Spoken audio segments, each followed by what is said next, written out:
The Assassin's Cowl Arc Hunter is one of the strongest solo builds in the game. We know it, we love it, now it's time to update it for Lightfall. In Season of Defiance, Arc subclasses didn't get a lot of love. Most of our current artifact perks revolve around either Void, Solar, or Strand subclasses. However, this particular build never needed any artifact perks to make it as powerful as it is. This classic Arc build has been altered due to the build crafting changes that came in Lightfall, but it's still incredibly strong, and today I'll show you the best way to set up your subclass, weapons, and mods so that you can continue to be the ultimate invisible assassin. My name is Gray. If you enjoyed today's video, a like and sub is greatly appreciated. Now let's get into it. Arc Hunter is one of very few subclasses that can pull off a fully fledged melee-centric build, and it all starts with the Assassin's Cowl exotic helmet. This helmet has the perk Vanishing Execution. Powered melee final blows grant invisibility and restore a portion of health and shields. Finishers and melee final blows against powerful targets increase the duration of invisibility and the amount of health and shields restored. This exotic does technically work with any hunter subclass, but it is a match made in heaven when paired with Arc.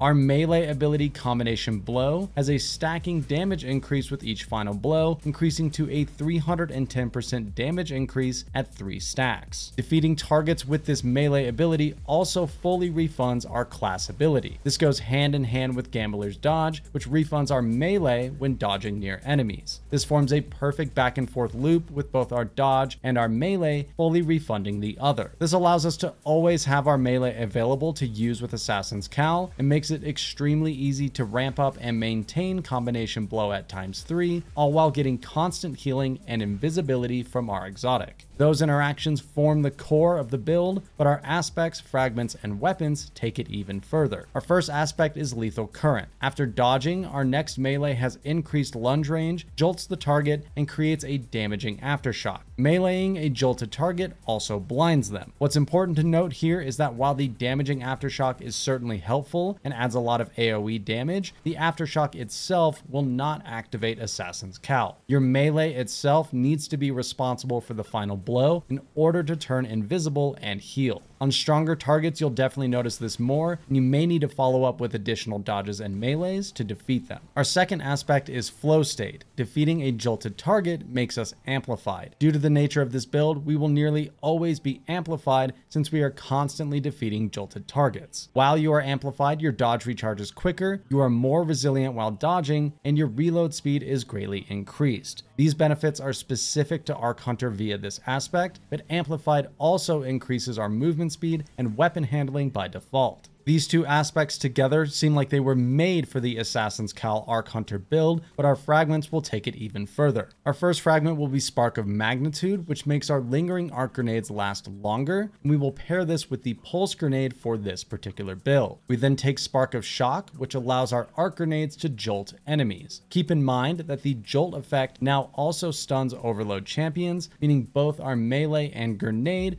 will make easy work of any overload champions that you come across. We then take Spark of Feedback, which increases our outgoing melee damage when we receive melee damage. This will happen mostly passively and allows us to ramp up our melee damage even further. And our final fragment will be Spark of Resistance, which increases our damage resistance when we are surrounded by 3 or more enemies. Since we are often up close with packs of enemies, this effect will activate constantly for added resistance. When it comes to our weapon loadouts, we will absolutely need a shotgun with the 1-2 punch perk. This perk increases the damage of our next melee after landing a full pellet spread from our shotgun. This will give us a 40% increase to our next melee and will stack with Combination Blow's damage increase as well. You can use either a kinetic or energy shotgun, whichever you prefer. I like to use an energy shotgun and pair it with Wither Horde in my kinetic slot for some added damage over time against bigger targets. You could also use Tractor Cannon in your heavy slot for a 30% debuff as well. Either option is an excellent pairing for this build. Now moving on to the full armor mod breakdown, feel free to screenshot the build here and use the dim loadout link below to set this up on your character in game. I recommend 100 resilience and 100 discipline for this build since we don't need mobility or strength since our subclass will refund those abilities constantly. On our helmet, I am taking 1 copy of Hands On for super energy on melee final blows, 1 copy of Special Ammo Finder since I am using double special weapons, but you could definitely swap this for a second Hands On if you want, and 1 copy of Harmonic Siphon to make orbs on arc weapon kills. On our arms, we take 2 copies of Impact Induction, which grants us grenade energy whenever we deal damage with our melee, and 1 copy of Heavy Handed, which will allow us to generate orbs constantly from our melee final blows. On our chest, I take 1 copy of Charged Up so that we can have 4 armor charges